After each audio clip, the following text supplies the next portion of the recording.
તો અમદાવાદમાં ઠેર ઠેર વરસાદી પાણી ભરાઈ ગયા છે। અજીત મિલ ક્રોસ રોડ પાસે પણ પાણી ભરાઈ ગયા, જેના કારણે વાહન ચાલકોને ભારે હાલાકીનો સામનો કરવો પડ્યો।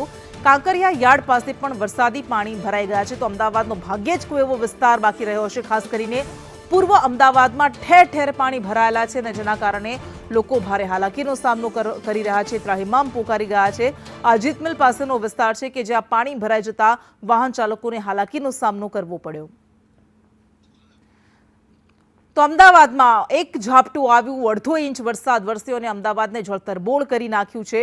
અમદાવાદના પૂર્વ વિસ્તારોમાં ક્યાંક ઢીંચણસમા, ક્યાંક ઘૂંટણસમા પાણી ભરાયેલા છે, જેના કારણે વાહન ચાલકોને પારાવાર મુશ્કેલીનો સામનો કરવો પડી રહ્યો છે।